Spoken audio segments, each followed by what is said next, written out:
Hey guys, welcome to this recording of the live chat that's not live anymore with Stephanie and me, Heather. We are having technical difficulties with Facebook, so I apologize if this is not live, but at least you'll still get to have all the good information. So Yes. let me introduce myself a little bit, and then Stephanie, I'll give you a chance to introduce you and what you do. I'm Heather, so I am the owner of Divine Ascension Company, and I'm an energy healer, a channel, and a leadership consultant. I have a master's degree in psychology, so I blend science and spirituality together. Today we're talking about Akashic Records and tarot card readings, and I actually started doing tarot as a psychology tool to help my clients kind of look at their problems from a different perspective before I ever even went into actual divination. So Stephanie, why don't you tell everyone about what you do and how you got into this? For sure. So, excuse me, just a second. Moving the call meeting window, apparently. All right, so I'm Stephanie Sexton. I started my work with the tarot when I was in my 20s and very quickly went from oracle to tarot and to reading for people. And I started studying the Akashic Records about 2 years ago. And I absolutely love that tool as well as tarot. They're both things I could talk about all day. I also have an undergraduate in psychology and my master's is in nursing.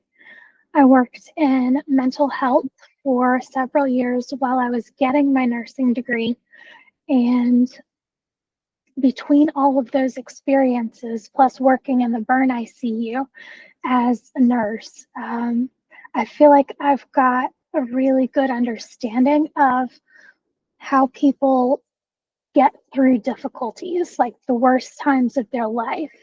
And I find that it allows me to be so much more empathetic with people based on the things that I've been through and helped patients through. Yeah, absolutely. I feel like even regardless of what modality you use, or if you're in the science world or the spiritual world, any kind of healing, when you have that added experience that you share with your clients, it gives this extra layer of empathy and relatability that really kind of gives you an edge with what you're doing. And even just using the cards or using the records and having that even extra layer of accessibility to the divine, if you will, I don't know, I think it just gives you a level up than just going to go see a doctor who's like, okay, here, take this pill, whatever. So I think that these different tools that we use really help kind of look at problems and look at healing from a very different perspective. Yes, I agree. I feel like with tarot and the Akashic Records, depending on how you read the cards, it very much puts you in control. It gives you options, and so you can choose to take one or not and stay in the situation you're in or make progress. The way I read the tarot is much more like some people are afraid of cards like the Death card, the Tower, Judgment. I don't see them as bad cards. I see them as guideposts, like rocky terrain ahead, get your hiking boots on sort of thing, or hey, it's going to rain, have your umbrella ready. And these are things that we can actually do and prepare for. Be aware that these kinds of things may be coming. And tarot and the Akashic Records are such great tools to help us choose a path that lets us get over or through that difficulty. Mm-hmm. Absolutely. I know I kept offering to give my dad a tarot card reading for the longest time, and he's like, no, no, no, no. I'm afraid I'm going to get the death card. I don't want the death card. And I was like, the death card doesn't actually mean death. And it's funny because he finally let me do a reading for him and the death card came up. And I was like, all right, listen, this is not what that means necessarily. Like, it's about rebirth, all the things. And a lot of people are very scared about what the cards say because the word death itself is very intimidating. And usually works out better than what people expect afterwards, after actually getting the reading done.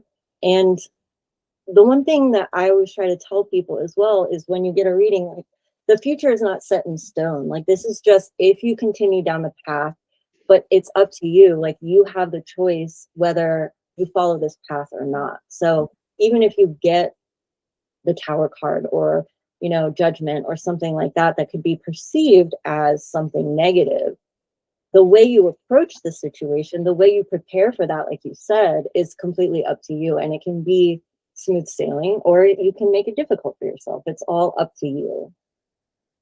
Absolutely. One of my favorite decks is the Star Child Tarot Akashic, and death in that deck is renamed Transformation. I think that's a perfect name for it. And really, the key word that comes up when I get the death card is graduation. It's finishing something with a hard stop on that. And now you're equipped to start something completely different.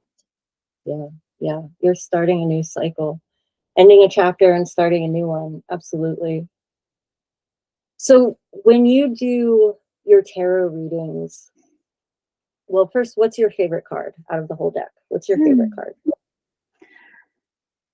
I have a few favorites, but the High Priestess is my favorite because she reminds us to sit back and receive knowledge, receive blessings. And we are so much now human doings rather than just allowing ourselves to sit and to be and to understand things slowly as they come up. And the High Priestess card is the perfect reminder of that. She's sitting at ease, at peace. And it's always a reminder to me, like, really, sit yourself down for a second. There's no need to run all around trying to do these things. They're coming to you. Yeah, that's sometimes hard to remember to do. I think my favorite card is the Hanged Man, just because I get the psychology major and trying to help people look at things from a different perspective. Because even with my healing modalities, and it all starts with the way you think about things, your perception. So when you kind of shift that and look at things from different angles, or look at it from a wider perspective, of a bigger picture, it really kind of helps you understand how all the little pieces fit together. So I think that one's probably my favorite. Yes, I I use love that card as well. I use the Halloween deck, which I love. And I read somewhere that it was the closest deck that kind of resembles the traditional deck in the imagery, although it's Halloween based, obviously, which I love all the spooky stuff. But I love all the cards in that deck. They're all so amazing. And there's this little cat that like goes through each one with you. And I don't know, it's a lot of Oh, fun. that's fun. Yeah. So It really is fun. playing into the fool's journey. Yep.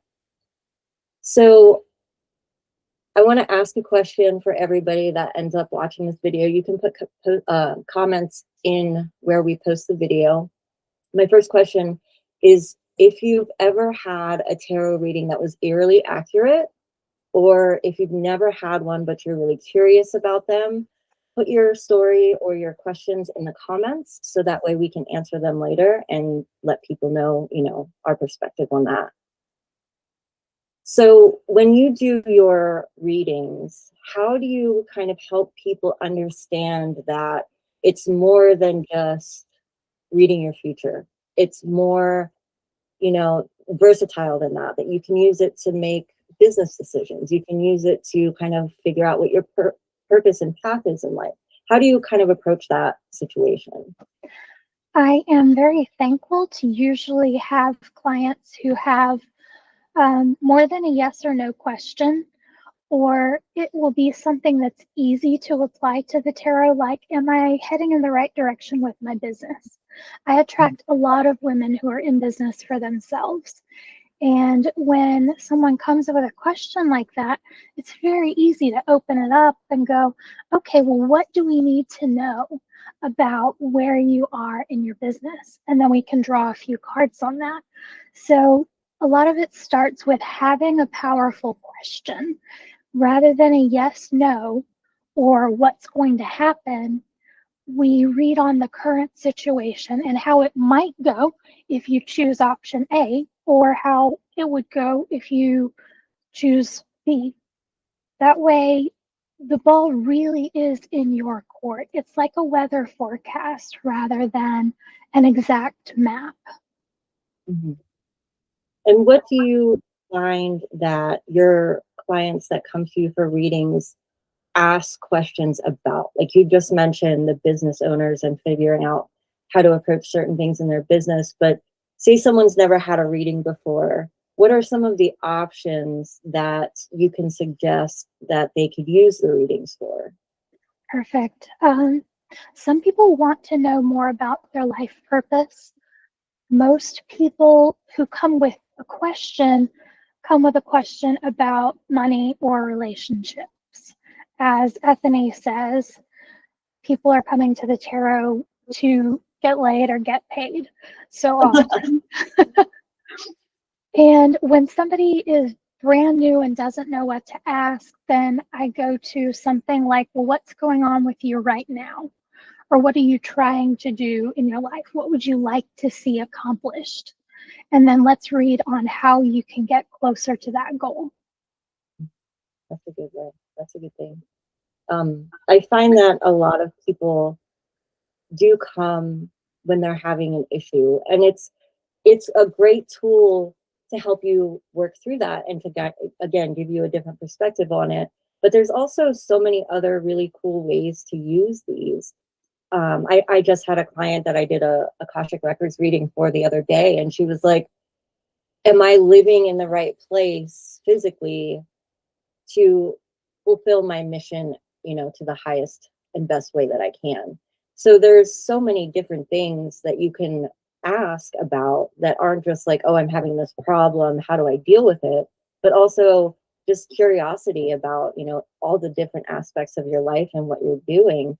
It's really very, universal in all the different ways that you can use it. I think a lot of people are afraid of, the what they get in the reading and being like, okay, well, this is the future. I have no control over it, like I said earlier. And what are some of the,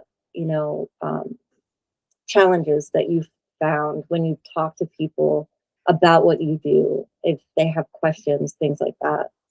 You've already touched on the main one. A lot of people are afraid to have their cards read because they feel like they're going to get a death sentence and whatever's in the cards will be bad and it's just set in stone and they have no choice. That's just not how I read the cards. So Mhm. I have the opportunity to read for a lot of people for their first time with tarot. And I love that because I get to tell them, like, hey, this is how a tarot reading goes. This should give you ideas and options. This should not scare the pants off you. And you also shouldn't have to pay more to get solutions. That's not how this works. Let's do a reading together and let's work with your questions and see what kind of answers and options come out. Mhm.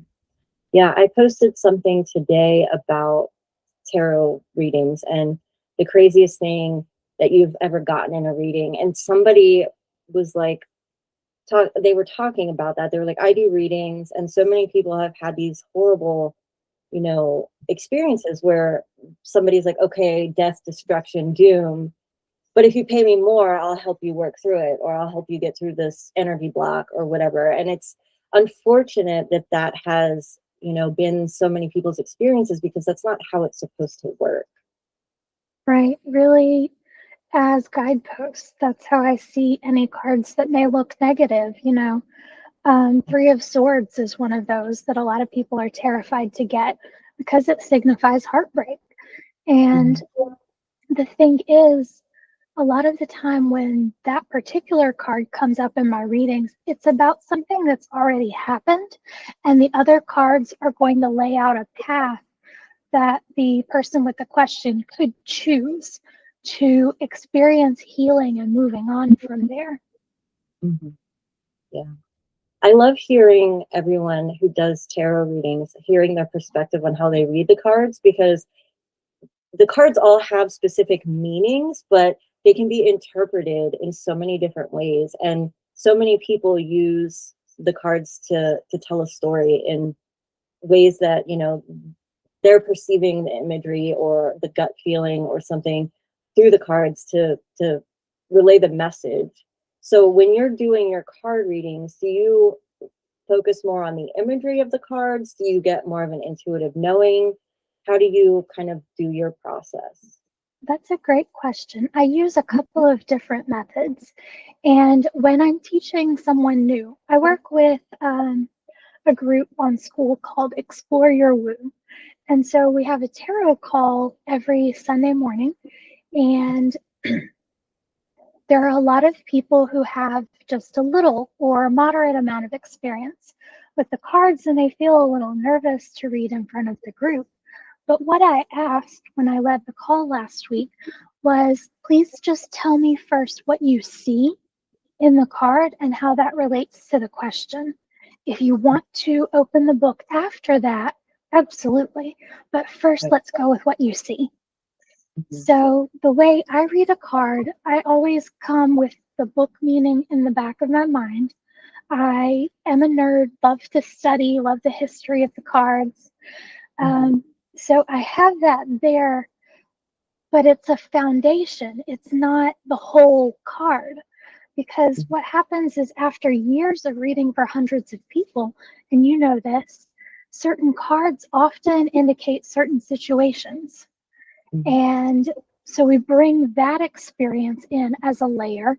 And then I do also pay attention to the imagery and specifically what sticks out to me during that reading. Different objects, different colors will stand out based on the person you're reading with. And those typically have a clear message for the person with the question. So I bring all of those things together. And I also get an intuitive knowing about certain things. Some people, I get images as soon as I pull my deck out. There was a lady in Hawaii who had a property dispute, and that was all the details I got. That was it, just very brief. And I went to read the cards for her, and I heard rock, rocking, rock. And I didn't know what that was about. There were no rocking chairs in the cards. But I passed that word on anyway. And she came back and said that she had gotten tearful when she read my message because her grandmother's rocking chair is on her porch. And she sits there and looks out over the land that is in dispute. And that was really comforting to her. So I have learned over time to trust whatever it is that comes up, even if it seems strange. It's not my responsibility to interpret everything for the person asking. It's my responsibility to be the message bearer, to bring that message clearly, even if I don't know what it means. Right. Yeah.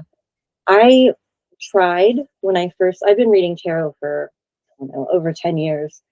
When I first started trying to learn it, I was looking at the book and I was like, okay, this card means this and this card means that. And there's 78 cards. They mean one thing right side up and they mean something else upside down. I can barely remember what I did yesterday. You want me to remember 78 cards? It was very difficult. So I basically, I do know what they mean now after reading them for so long, but what I usually do is I put that out of my mind. I know what the basic suits mean. I know what the basic, like, the court cards are, the major arcana cards are, but I pull a card, I look at the picture, I look at the different images that stand out, but ultimately when I pull a card, I'm very claircognizant, so I get knowing. And I'm like, okay, this is what this means. And then I look at the cards that are, you know, relatable on the spread that relate to each other and kind of tell the story that way. And it's funny that you were talking about your experience because I was reading for a college girl who was having an issue with her scholarship and her basketball team. She had a sports scholarship. And she when she presented the question, she was talking about her coach. But when I was reading the cards, I kept saying trainer instead of coach. And I was like, I mean your coach, whatever. And she's like, no, no, no, you're right. The issue I'm having is with my trainer, not my coach. And she didn't tell me that. That was just one of those intuitive things that came through, like a Freudian slip almost, but it was what my intuition was telling me. So there's a lot of that intuition that goes into it. And it's very difficult if you don't trust yourself to be able to give an accurate reading, especially when you have messages that may or may not be related to the cards that you need to portray from the other person's guides or loved ones, like your experience. So it's really interesting to hear how people kind of incorporate that into their readings. Yeah, you are spot on about trusting yourself being the key to reading the cards well and to delivering meaningful readings. People want to hear those pieces of information that seem unrelated. And like I was saying, if you just allow yourself to be the clear messenger, to bring that message across clearly without interpreting, because it's not my business, it's not my life experience that we're talking about, it's theirs. And so when I allow that to be the truth, it comes across to the person asking the question in ways that I can't even imagine ahead of time how much they affect people. Right. Yeah. And especially when it's people that you don't know that you're reading for, because you're like, I don't know about this person's deceased relatives or the whatever outside of what they tell you initially. It's hard to know, but those messages do come through pretty clearly if they're important. So I have another question for the people who are watching. Have you ever gotten a tarot card that kept showing up over and over in your readings, no matter how many times you shuffled? And I would like to know which card and why it might have been showing up if you know, or what it was trying to tell you. Go ahead and share those stories in the comments as well. So we've talked about tarot pretty extensively. I want to switch over to the Akashic Records now because people kind of lump them in the same category, but they're very different from each other. What are your experiences with the Akashic Records?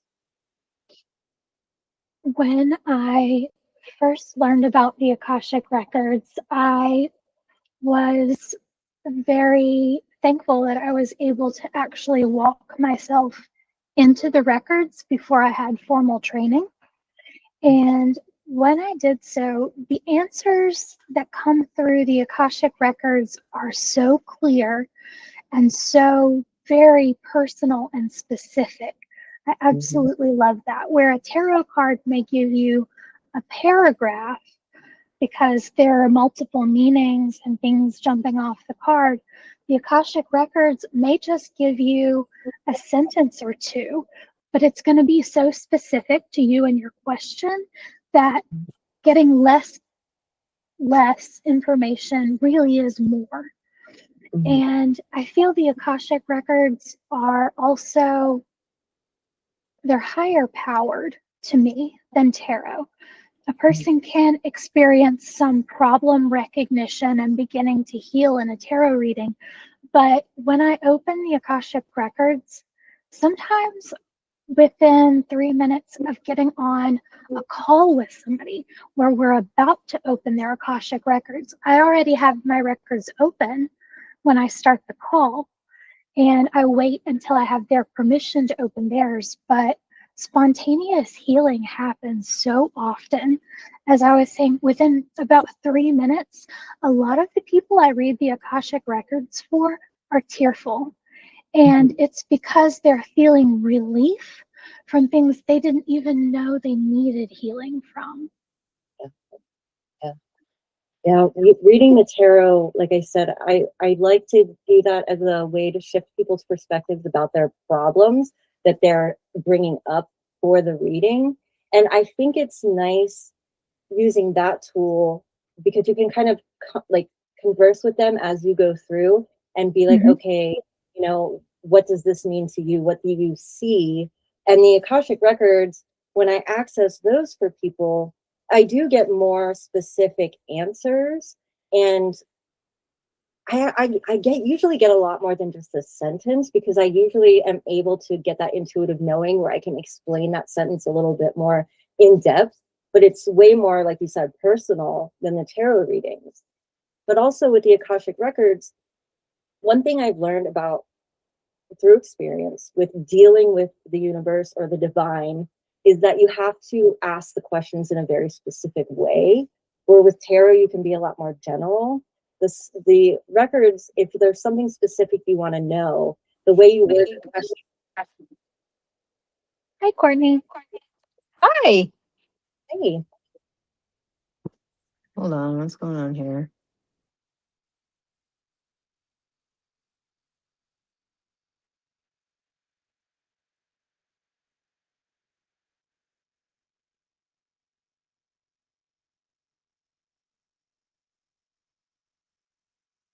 so the way you word the questions is very specific to how you want the answers to come through and how you want the information to be laid out. And I feel like the way I approach each of them is very different and used for very different things.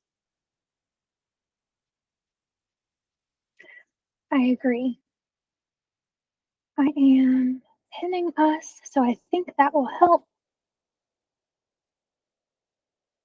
with who we can see. And Courtney, let me know in the chat. It's in the bottom right if you're still able to see us.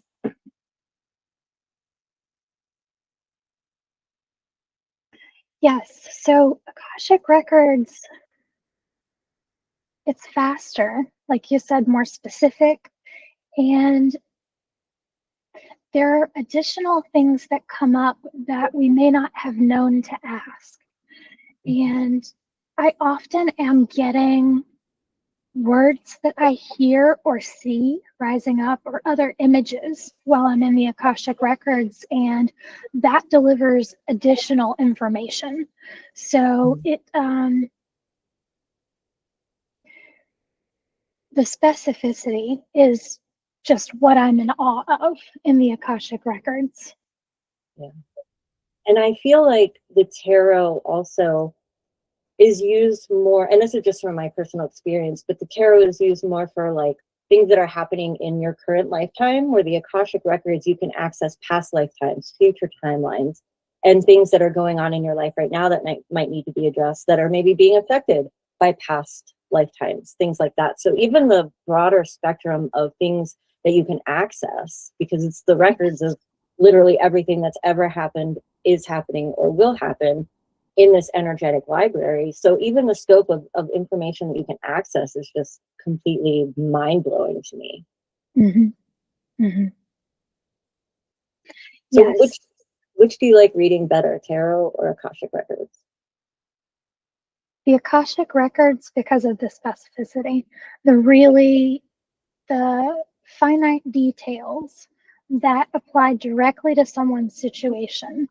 I get details about people's situations when I'm reading the cards, but the Akashic Records is like magnified 10 times, so that I can see so much more, hear and understand so much more that I can then share with the person I'm reading for.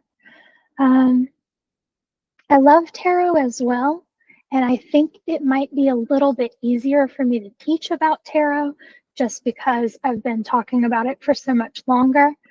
But the Akashic Records, I love the readings because I come out glowing with a light buzz as well, even if the reading was for a client. So it's a healing experience all the way around. Mm-hmm. It's funny that you say that too, because I heard something a while ago that really made me stop and think. Because when you give someone a reading, whether it's a tarot reading, an Akashic Records reading, or for me, when I channel people and do channeled messages, there's always something in that reading or that message that you're portraying that is for you as well as the messenger. So there's always something, some little tidbit of information that maybe you're trying to figure out for yourself, and like in the back of my mind I'm thinking, oh, that makes sense, and I can actually use that to my own benefit as well. So it's interesting to see how all those little pieces kind of work together. Yes, it is. And I'm glad you brought that up. I typically get a reminder of something that I would be better off if I were doing myself when I'm reading for other people. So I have another question. What's one question for the people listening that you would ask the Akashic Records if you had a chance, if you could ask about anything? Put it in the comments. We'll go ahead and answer those when we can. I'm really curious to see what people actually are interested in learning about, because there, like you said, there's so much information, past lives, future lives, current lives, soul contracts, you know, energy blockages, things like that. Business decisions. You can use it for so many things. I'm always curious to hear about what people are actually thinking about when they want to have a reading, if they've ever had one before or not. But there's just so much that it's, you know, it really fascinates me to see. That's my psychology brain coming out again, to see, you know, people's trains of thought and what they actually want to use it for. Yes, and Heather's just saying in the chat, she's interested in past lives and soul contracts. And I find that too with clients. Often they're coming initially about their businesses, but they also have questions about whether through their business they are accomplishing or on the right path for their soul purpose, their ultimate goal in life, and whether they are just in general heading in the right direction. And so many people find that really reassuring and comforting. Whereas if somebody can adjust a hair, then the Akashic Records present it that way, not, no, you're doing completely the wrong thing. I've never gotten that answer. The answers will be much more supportive, like, this is something you could lean into further. Here is something that'll really be beneficial for you to study. And I appreciate how the answers come back to us, really addressing us as whole people.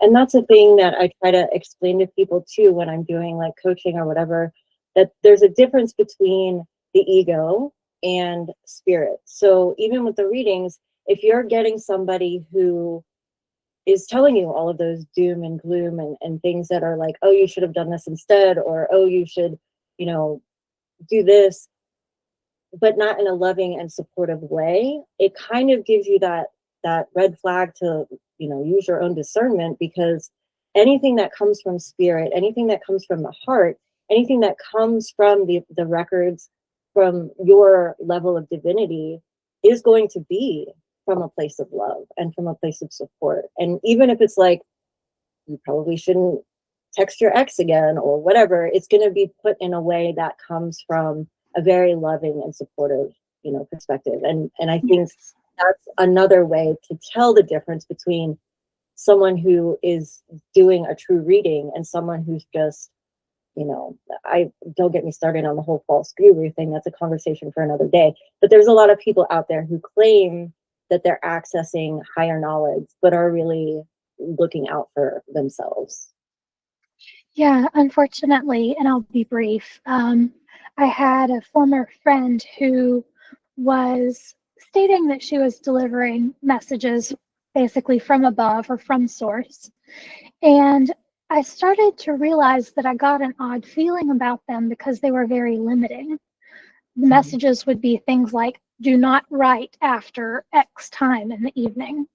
And there was no other time promoted. There was no yes answer paired with it, which is what I get when I'm in the Akashic Records. There are yes answers that show you the right way rather than simply saying, no, that path is blocked off.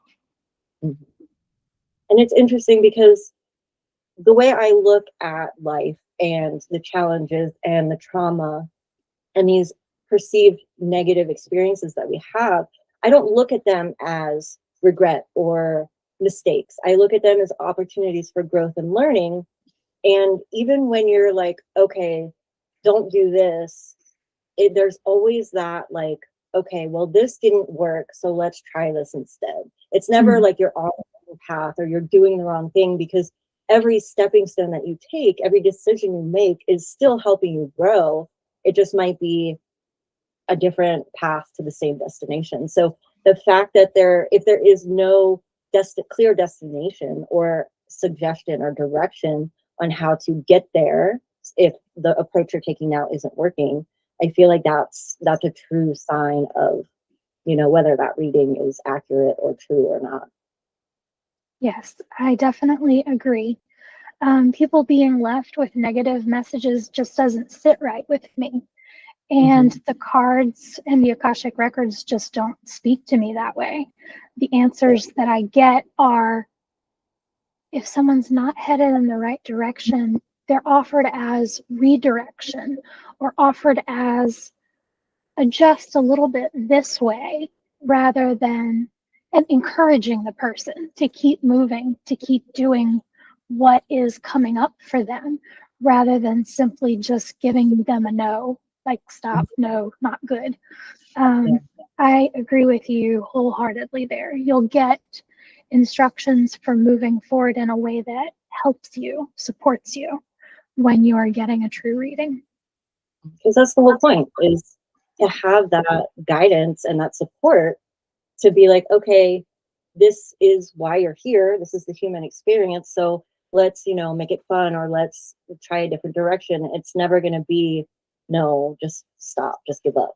That's kind of negates the whole point of being here in the first place. And the records, all of that, like, you created your life plan before you got here. You have a specific purpose and path. There's no reason why these tools that are here to support you on that journey would basically tell you to give up or to not, continue. Exactly. Yes. All right. So I have one last question for the people watching. After everything that me and Stephanie talked about today, what's one thing that resonated most with you? And drop that in the comments. I think that it's going to be between both our audience, it's going to be quite a good mix of people and what they've taken out of this. This was amazing. This was a really good chat. I'm sorry again about the technical difficulties on the Facebook Live. I will figure that out before tomorrow.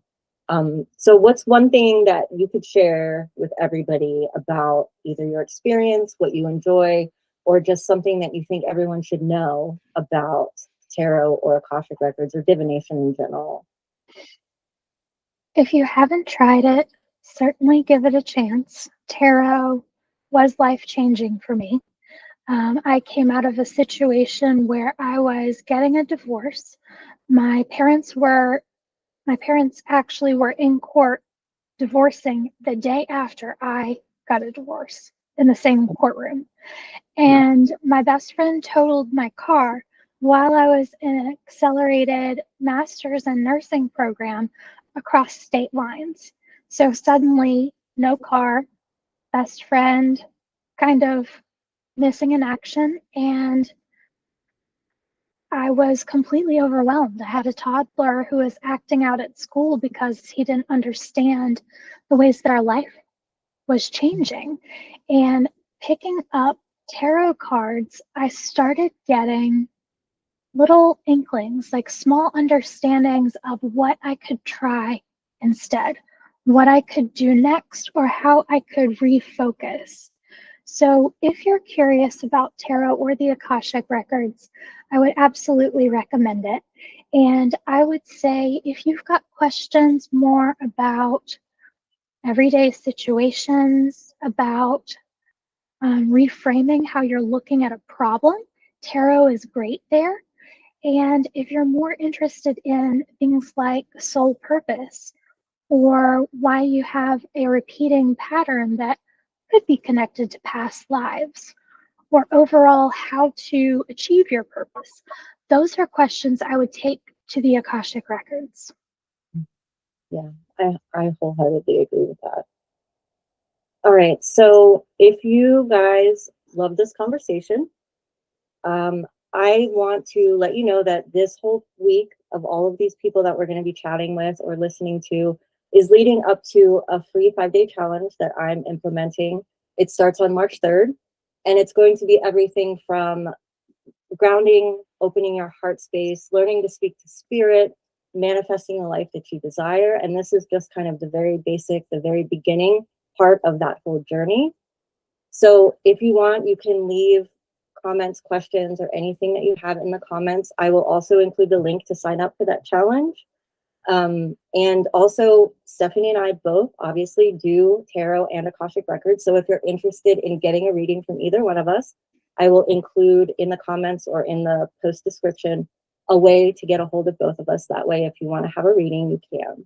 So I want to thank you, Stephanie, for chatting with me today. This was awesome. This was truly an inspiring and profound conversation. I think a lot of people will be able to resonate with. So thank you so much. Thank you for having me on. I would love to continue working with you, and I'm looking forward to your challenge. Thank you. Thank you so much. I'm really excited about it. So I hope a lot of people will be able to relate to it because it's so important for just the foundations, the basic elements of the spiritual journey and ways to just improve your life. Whether you're busy, whether you're not, it doesn't matter. You can include these techniques and practical tools that I'm going to provide in your busy life to kind of give you a way to just feel a little bit more at peace and at ease with everything that you're going through, especially now. So I'm really looking forward to that. Awesome. Well, thank you again.